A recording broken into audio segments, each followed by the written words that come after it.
One is my buddy in Georgia, Patrick Farber, in the umpire classroom. The other is we have Caleb Fear on with us tonight, so I'm going to let him do that. Caleb, can you speak up real quick?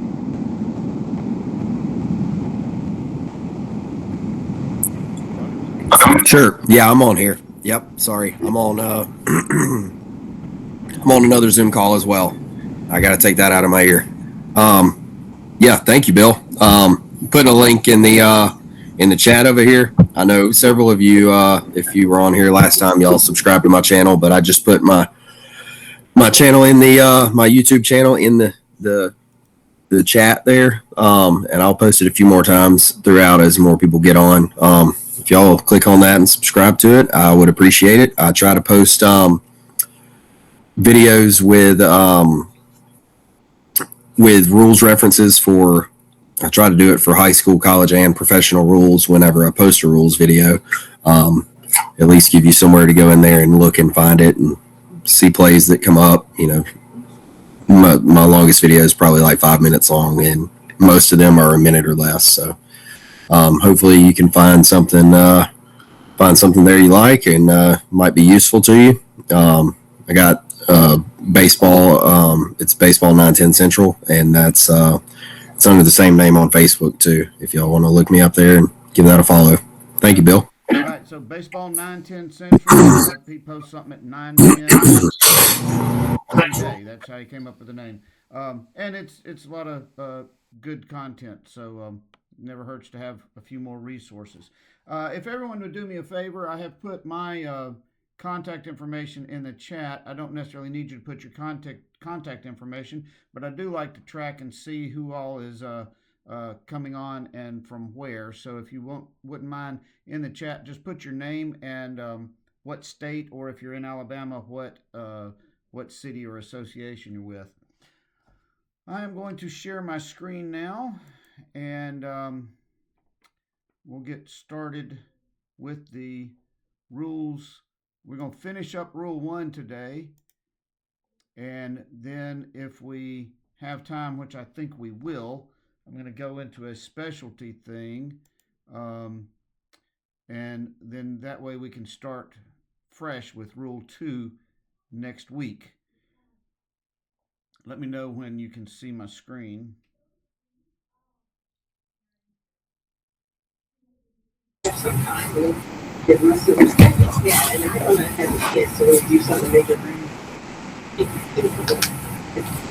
Not yet.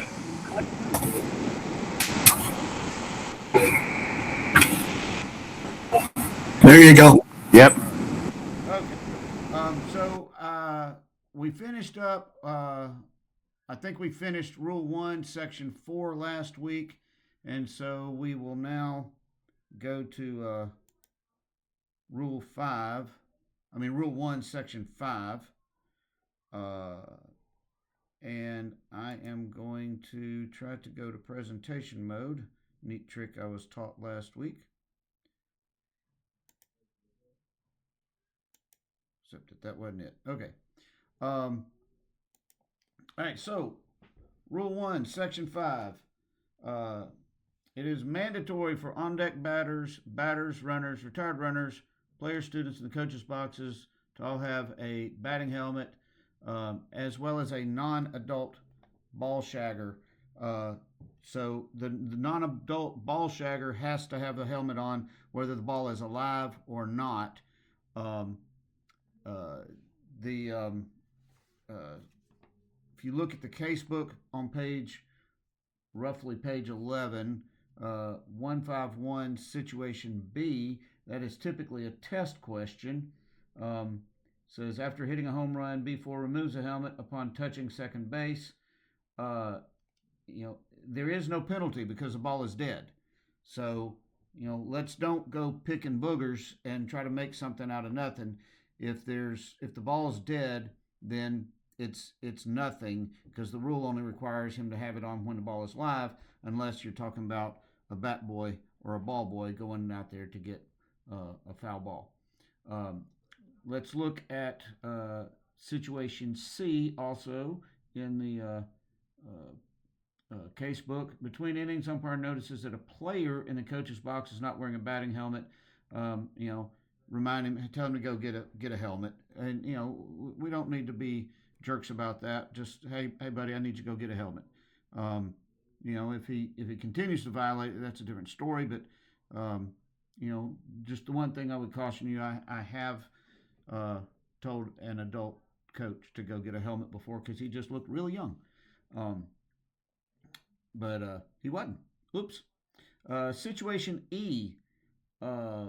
Non-adult bat ball shaggers appear in live ball area not wearing a helmet while A, the ball is live, or B, the ball is dead. In both A and B, they've committed a violation.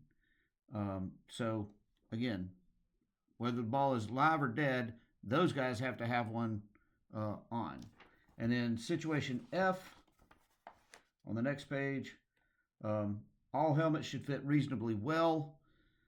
If they go out there and it clearly does not fit them, then they need to get one that fits. This is all sounding very familiar. I think I may have covered this last week. All right, so moving on down to Article 4. Eye shields shall not be attached to the catcher's mask after manufacture. Eye shields that are attached at the time of manufacture must be clear. Now, I really haven't seen that being much of an issue the last year or two since this ruling came out. But he can wear glasses under his sunglasses, mirrored sunglasses under his helmet, but they cannot wear any eye shield that is reflective that is attached to the helmet, and that, even if it is not reflective, then it still has to be come from the manufacturer that way. Remember that, and I've seen this question come up here recently on social media, that asking about a skull cap or a two-piece mask and helmet. I have not seen a two-piece that would be legal. I'm not going to say that it doesn't exist, but the only ones I've ever seen are old, that have a mask and a double ear flap helmet together, and do not have the NOXI stamp on them. So it has to have the NOXI stamp on it. But just let that be an indicator to you. If you look down and the catcher has a mask and helmet, the next thing you got to do is determine whether the helmet is legal, and it's almost certainly not going to be. So let's look at situation C in the case book on page 12 or thereabouts. It says F1 and player are playing catch. F1 begins throwing hard. The player playing catch with the pitcher is standing up. Is he required to wear a catcher's mask? No.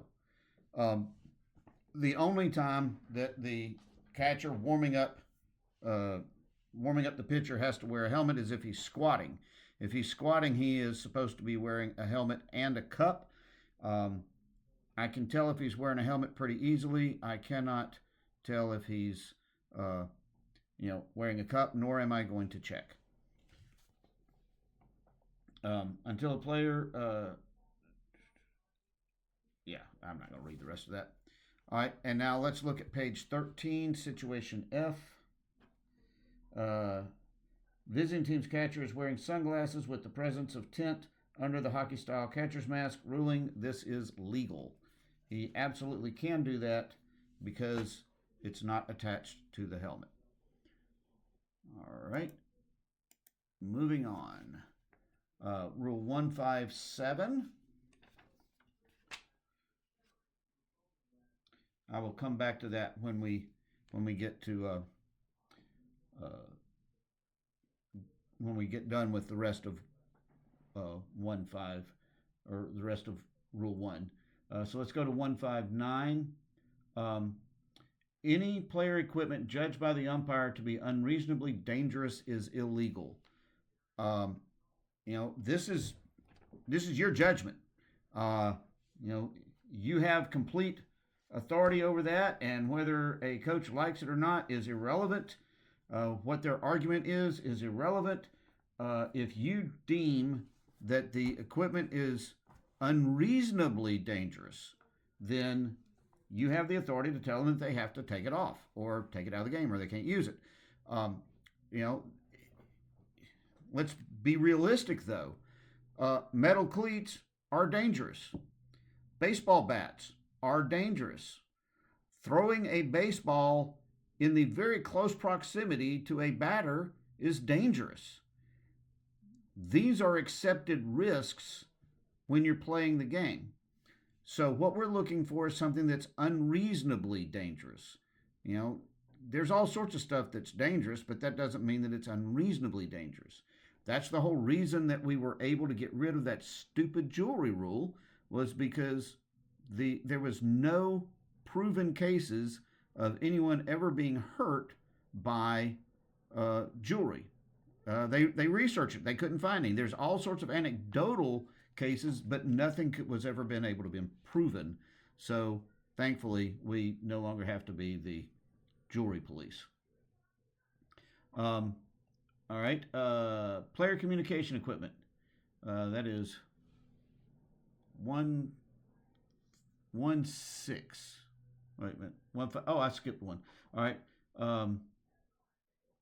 Any questions regarding legality of a player's equipment shall be resolved by the umpire in chief. All right. So if kind of the same flip side of the same coin, if you deem it to be unreasonably dangerous, you can say it's illegal. If there's a question about it, and the base umpire wants to have the item thrown out, then, and the coach argues, then the umpire in chief is the one who gets to decide, has the final say on it. So he has sole authority over that. All right, now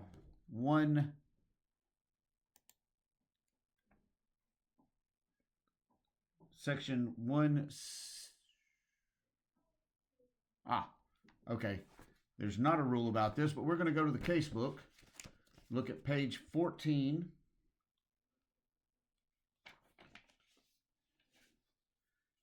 (1-5-12). Umpire observes F2 wearing a loose-fitting bracelet. Examination shows the bracelet describes F2's diabetic condition. Ruling, the umpire will allow the medical bracelet. Jewelry is allowed. I think we've pretty much gotten that. Everybody now understands that, but jewelry is allowed.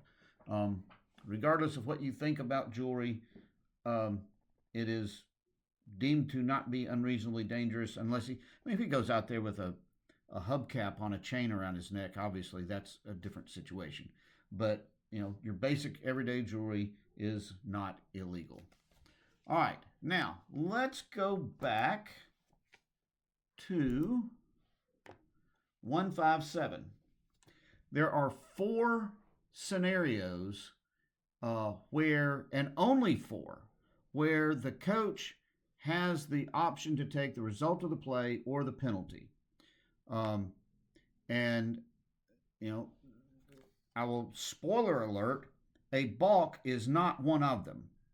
A balk is never an option in any rule set. It's very obviously not in high school because a balk is an immediate dead ball. But in any rule set, a balk is never, the coach never has the option on a balk to take the result of the play. So 157 says, if a ball is touched with an illegal glove or mitt, this was a question on the test. I don't know if everybody's taken their test or not yet. There was a question about numbers on the back of their jersey. There is also a question specifically about what we're talking about here. If a ball is touched with an illegal glove or mitt that is discovered by the umpire, the coach, or captain of the team at bat, that is discovered by the umpire, the coach or captain of the team at bat has the choice of taking the result of the play or having the award. So the award is found in 833A, B, and C. Let's look at the award.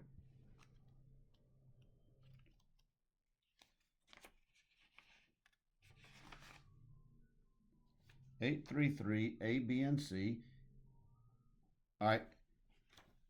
It is 4 bases if it was a ball in flight that was going to go over the fence, 3 bases if it was a batted ball touched by an illegal glove, 2 bases if it was a thrown ball. And remember, in high school baseball, they do not differentiate between a thrown ball and a pitched ball.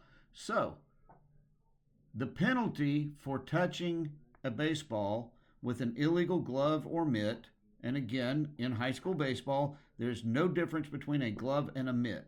You can wear a mitt at any position. You can wear a glove at any position. It doesn't matter. So the penalty is the exact same as for detached equipment. You think about it. He's using illegal equipment. That's no different than if he used legal equipment illegally. I don't know if that helps or makes it worse. All right. So the glove or mitt, the illegal glove or mitt must be replaced immediately. Here's the part that was a rules question. Bertie, I see you. Bill, you got a hand raised. Yeah. Let me finish this thought. This is the part that was a question on the test. A foul fly caught with an illegal glove or mitt shall be nullified and treated as a foul ball unless the team at bat elects to take the result of the play. So there's your answer for the test question. A foul fly caught with an illegal glove or mitt, so it was caught over foul territory, shall be nullified and treated as a foul ball, so adds a strike to the count, or if it was 2 strikes on him, he just gets to continue as at bat, unless the team at bat elects to take the result of the play. Bertie, what you got? Can you guys hear me? Yeah. Okay. So on the part you covered at the beginning with the results of a balk. So you said a coach can never take the result of the play on a balk. Obviously, it doesn't apply in high school because it's dead. But then why at every other level do they not kill the ball if they can't take the result of the play anyway? Because if all runners, including the batter runner, safely advance at least 1 base, the balk is ignored. So let's say, and I've had this, it happens to me 2 or 3 times a year in high school. I call a no-stop balk. The guy delivers the ball anyway. He either hits the batter or the batter rips a double in the gap, scoring 2. All right. In high school, time, that was a balk. Batter goes back to bat. All batters move up 1 base, which means we got to take 2 runs off the board and move these guys back a couple bases. In other rule sets, if the ball, because all runners, including the batter runner, safely advanced at least 1 base, the balk is ignored and they get to keep the what they got. They don't get to choose; it's just automatic. So I see. Okay. So basically, by killing it right away, we're penalizing the offense for the defense's screw up, and I don't like that. But don't get me on that soapbox because we will be here all day. All right. Thank you, Bill. All right. Yeah. All right. So that was one of the 4 cases where the coach, the offended coach, gets to take the result of the play. There are 3 offensive and there's actually 1 defensive one. All right. The next one is Rule 3. 311 at the very bottom. If an illegal player on defense is involved in the play and the infraction is discovered by an umpire or either team prior to the first pitch to the next batter of either team, the team on offense has the option to let the play stand or allow the batter to bat again. So they have the option of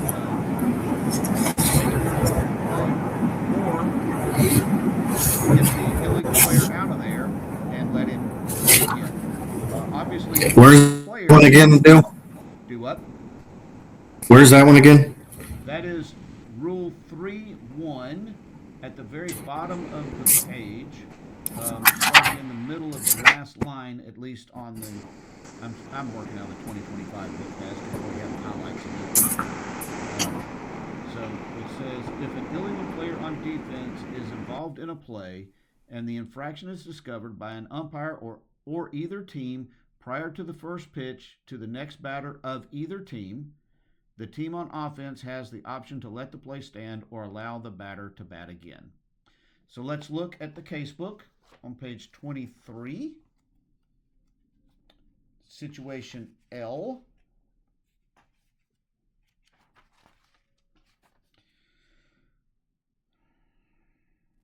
Situation L is not on page 23.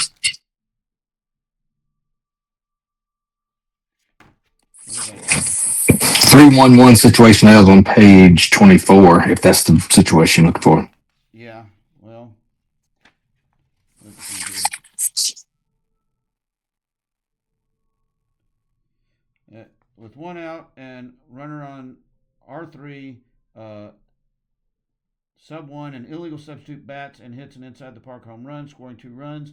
The illegal substitute is detected by the opposing team, A, before the next pitch, or B, after a pitch to the next batter. In A, the illegal substitute is declared out and restricted to the bench. The runner before sub 1 will be placed back on third. Since the pitch has been in B, since the pitch has been thrown, the illegal sub is no longer on the bases and the play stands and both runs count. So there's your penalty for it. But that's your second thing that a batter or that scenario where a coach can take the result of the play. The third one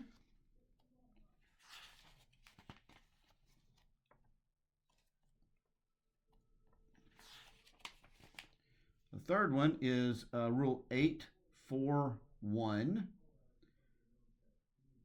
If the batter enters the batter's box with an illegal bat or is discovered having used an illegal bat, if the infraction is discovered before the next pitch following the turn at bat of the player who used an illegal bat, the defense may take the penalty or the result of the play. Now, I'm going to point something out for this one. If the and the other one, if you've discovered an illegal player and they choose to take the result of the play, that player is still illegal and is removed from the game and restricted to the bench. The bat, in this case, is still illegal and removed from the game. You could say it's restricted to the bench if you want. So just because they decide to take the result of the play doesn't mean that we don't penalize the player for being illegal. Either as an illegal sub, he's still got to come out and be restricted, or using an illegal bat, the bat has to come out and be restricted. All right, and then the last one, number 4, is Rule 81E. 81E. The catcher or any other defensive player obstructs the batter. This is the one that everybody knows. This is the one that hopefully we all know. So what other rule sets call catcher's interference? In high school, we refer to it as catcher's obstruction. Coach or captain of the team at bat, after being informed by the umpire-in-chief of the obstruction, shall indicate whether or not the team elects to decline the obstruction penalty and accept the resulting play. So the election shall be made before the next pitch, legal or illegal, before the award of an intentional base on balls, or before the infielders leave the diamond. Obstruction of the batter is ignored if the batter runner reaches first and all other runners advance at least one base. So, similar to when our discussion where Bertie asked me about why do we not let them have it on a balk?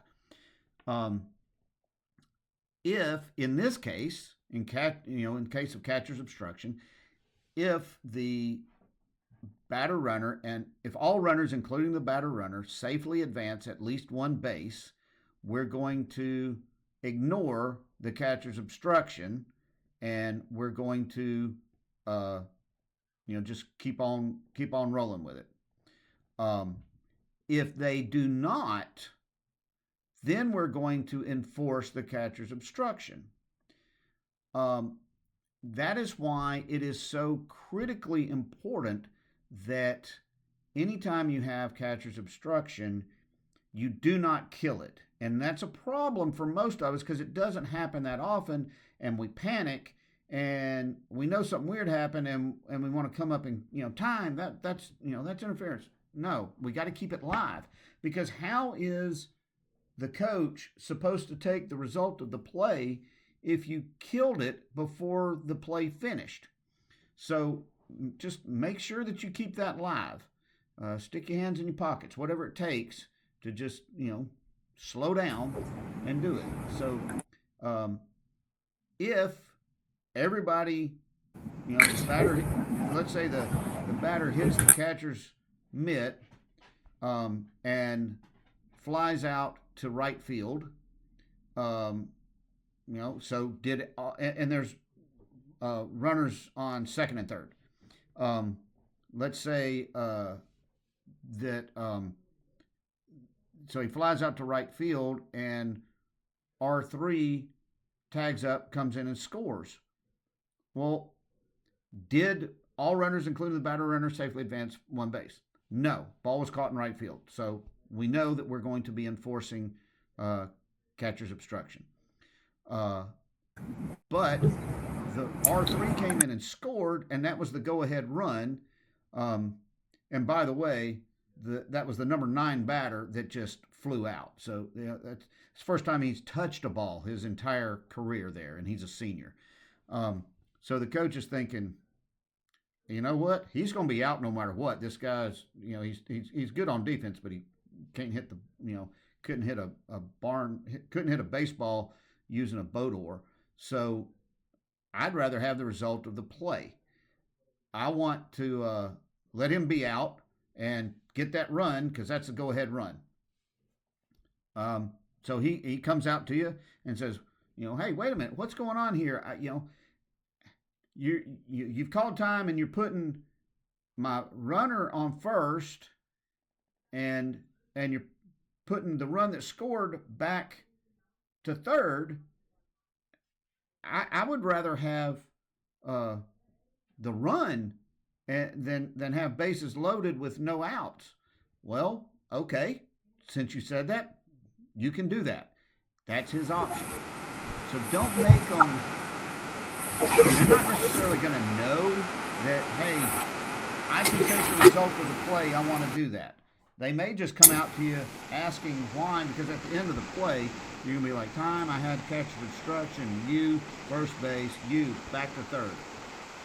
So they're going to be like, whoa, what's going on here? No, I want that run. I want him. Oh, okay, so you're telling me that you want to take the result of the play? Yeah. Okay, we can do that. You're out, you score. That's, they may not come out and ask you exactly the right way, but as long as they are, in the ballpark of telling you that they want to take the result of the play, then, let's roll with it. So, Bill, the key is you got to keep it live, though. Yes. what you're explaining is catcher's interference. It's not catcher's obstruction. So if the batter swings the bat and hits the glove, it's called catcher's obstruction in high school baseball. It is catcher's obstruction. That is the look. I'm not going to parse the language for high school baseball. They refer to it as catcher's obstruction. Yes. okay, let's agree on that. Let's agree on that. But at my understanding is that is an immediate dead ball. Where are you getting that from? Let me see. Let me just look. Go ahead and continue. Let me make sure I'm on the right page. Yeah, because always be able to have rule support for that. So you got to keep it live, otherwise you can never know what the result of the play is in order to award it to them. So that's our 4. We have again. We have the catcher's obstruction, also known as catcher's interference, at every other level.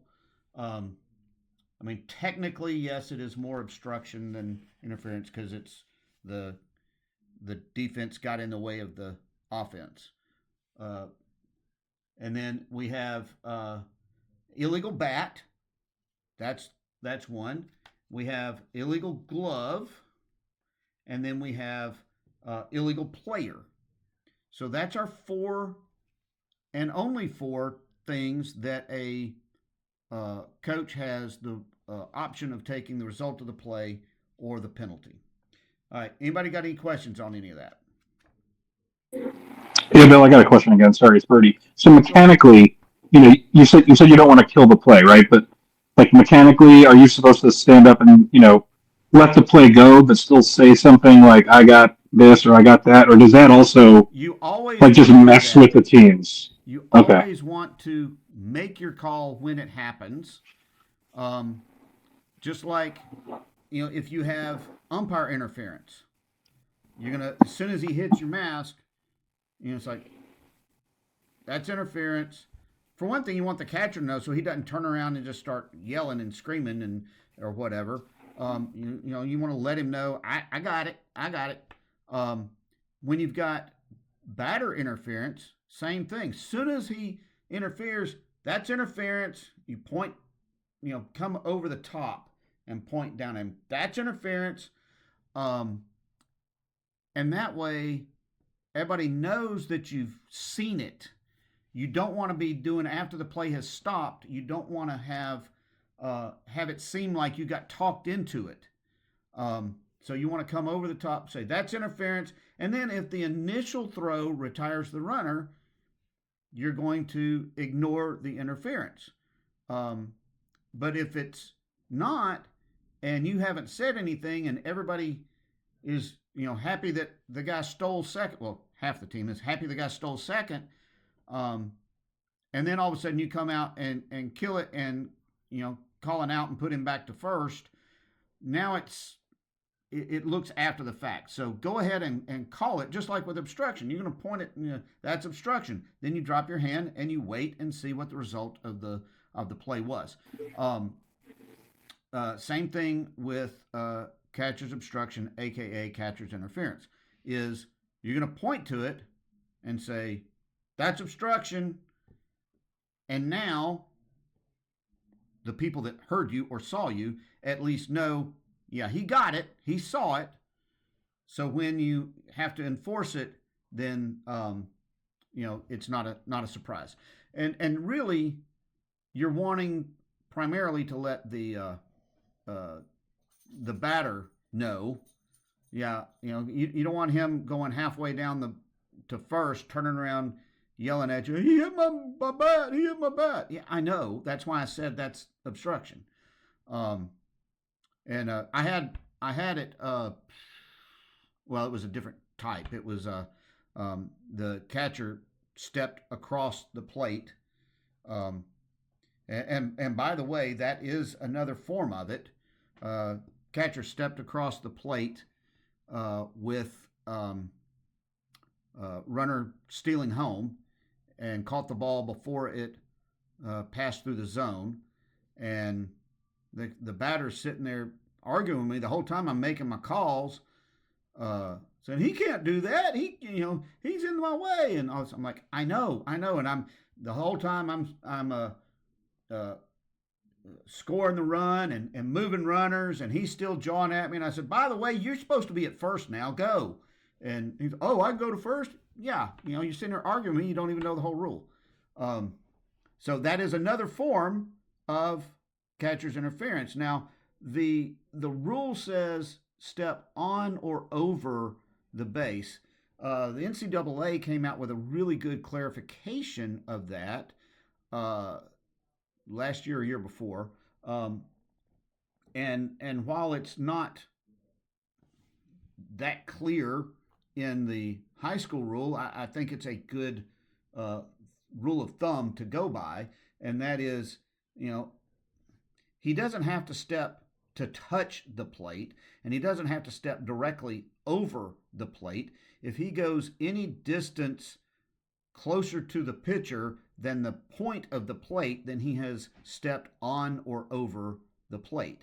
So that's a good rule of thumb. And that came about because there was a game, and y'all may have seen it, couple years, I think it was LSU, and the catcher stepped to the first base side of the plate, so he didn't technically, his foot did not go above the plate, but he went in front of it, but in the left-handed batter's box, caught the pitch before the pitch had gone through the zone, tagged the guy out, and everybody LSU celebrating, but then that didn't last long because they were called for catcher's interference, and so the run scored, and the batter got to go to first. So while we're on that subject, it doesn't matter what the batter does if the catcher has violated that rule.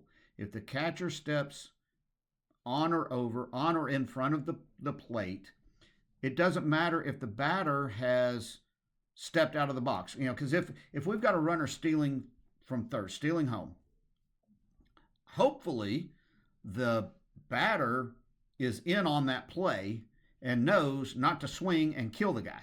So if when the pitch starts coming in, if he steps out of the box and takes 4 steps back, so he's nowhere near the plate when the pitch comes in, and the catcher steps on or over the plate, steps in front of the plate to catch the pitch, the catcher has still violated the rule. We call it catcher's obstruction, but it really doesn't matter what the catcher did. The fact that he was 12 feet away from the plate doesn't matter. We're still going to call catcher's obstruction. The batter gets first base, and the run scores. And any other runners stealing on the play also get the base they were going to. Steve Downs, go ahead. Wouldn't that also be a balk? Not in high school baseball. Great question.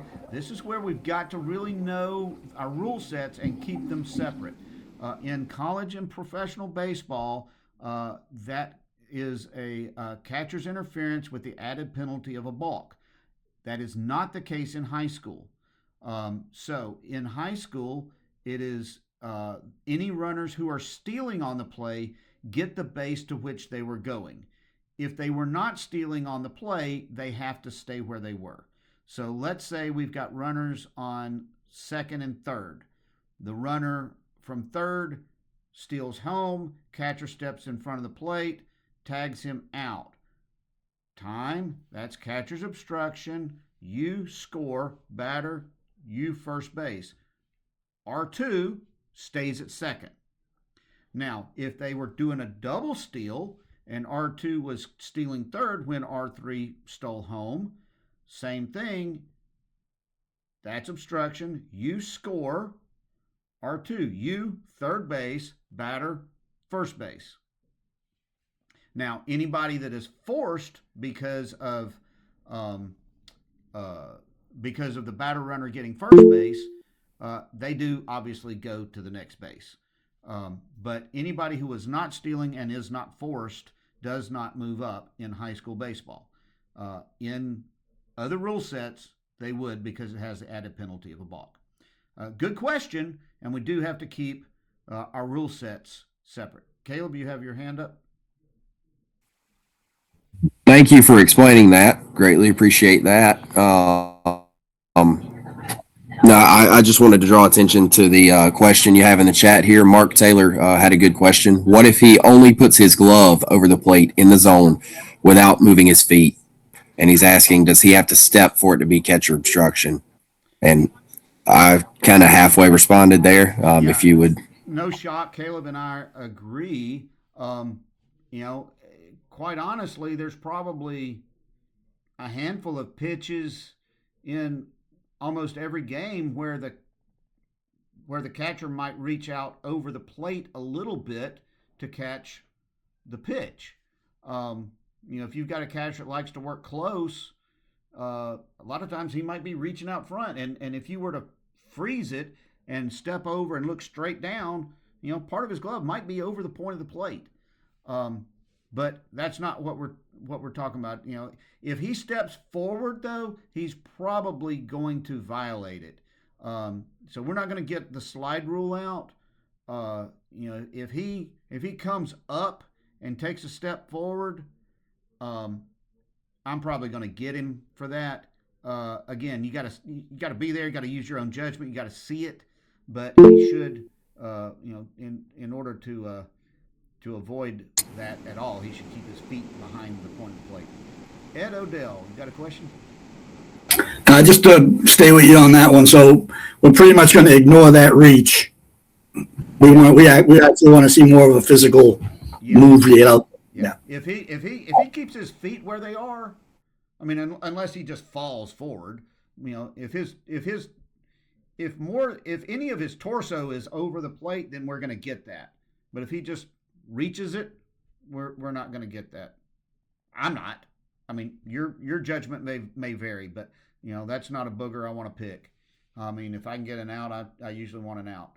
I have not been monitoring the chat, Caleb. I know you have been, and I appreciate that. Is there any absolutely. questions in the chat? No, not that I've seen. Mark, thanks for asking that one. You responded, Mark, with automatic. Can you expand on what you're stating or asking there? No, I just meant if he's reaching out just real far, if you would call that. But if he's just reaching a little bit, I get what you're talking about. But if he makes any kind of physical movement forward, then you're going to call obstruction almost automatically. I mean, if his body moves forward, but again, I mean, some of these guys set up so far back, they can move their body forward and still be well behind the plate. So that's what I'm saying. You've got to be there, got to use your judgment, got to use your vision. Guys, Caleb has put some links in the chat to some YouTube videos. If you want to copy and paste those and watch them later, we've actually got about 15 minutes or so. I don't know if I can make it work to play some of them right now, though. We'll try. Bill, can I continue with you on the reaching thing? Yeah, go ahead. Guys, obviously I can't speak for all of your state associations, but I can speak for ours here in Alabama. Please don't call catcher's interference for a guy reaching over the plate with his glove only, or say he's set up to receive the pitch and something happens and he just reaches over the plate. The batter, he doesn't physically hinder the batter or anything like that. Just being in that airspace is not going to be considered a violation. And as Bill said, that would absolutely be picking a booger. And yeah, that would don't go there, please. All right, I just tried to click on one of those links so I could play it for you, but I don't think I have enough bandwidth, so I'm not gonna do that. All right, guys, I have committed to being, keeping these calls to 1 hour or less. We are at 45 minutes right now. I am happy to sit here and just have an open forum and discuss whatever questions y'all may have, if you like, or we can call it an early evening and we will start with Rule 2 next week. Anybody got any questions? I don't care what rule it pertains to. If you've got anything, if you want to talk about something you saw on the test, if you want to talk about some weird off the wall scenario that you saw, feel free to fire away.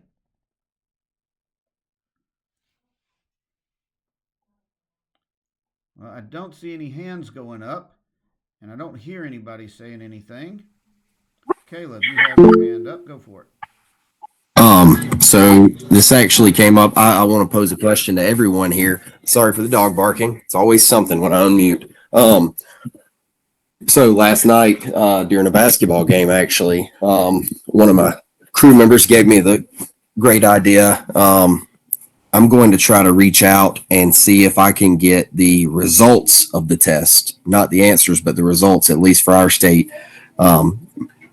Maybe if I can see like the percentage of answers for each question, like the X percent chose A on this, B and C, and really see where we're struggling and hopefully break that down and touch on those a little bit more. Do any of you have a suggestion on how we could improve in that way, or maybe some data we could collect, or anything like that? I'd love to hear some suggestions if anything comes to mind. While y'all are thinking about that, Rodney put a question in the chat. He asked, are you getting the catcher for obstruction if he receives the ball over the plate when attempting to throw out someone stealing second base? Well, the interesting thing is that this rule specifically says with a runner attempting to score from third on a hit and run or straight steal of or a squeeze. So no, you would not get him for that when he's trying to throw somebody out from stealing second, because there's no one stealing home on that play. Now, if the batter swings, then I'm absolutely getting him for that if he swings and hits the catcher or the mitt or anything like that. But just by being there, the only time that that's illegal is when there is a runner trying to steal home first in some way. Doesn't really matter how he's trying to steal home, whether it be a hit and run, a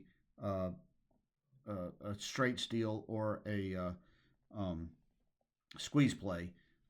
So that's the only time that comes into play. All right. Did anybody have any suggestions for Caleb on how we could improve the test taking knowledge? Bertie? Maybe not for the test per se, but perhaps just generally. I feel like I've heard that, for rookies especially, and obviously this is a self-serving comment, but we'll spend most of our time, maybe most of our first year, junior high and other, maybe less than high school levels, or less than varsity high school levels. It might be interesting. I know I've heard you say it a couple times, Bill, where you say, well, that's a high school rule. Might be interesting maybe we do this in the rookie class, and I just haven't seen it yet, but might be interesting to just get like a whole list of any comparisons where the rules in high school, like the things we're reading in the book, are different from what we might see, when we're in junior high or whatever, more often than not. That's one easy. thing. I can give you that right now. 0. Is it just a mock? Yeah, it's the no. I mean, high school and middle school, the rules are exactly the same. Oh, okay. Well, there you go. I say high school rules because I'm just being lazy, I guess. I should say NFHS, which is the National Federation of High Schools, which I think is even shortened because I think it's actually the National Federation of High School Administrators or something like that. Yeah, that's it.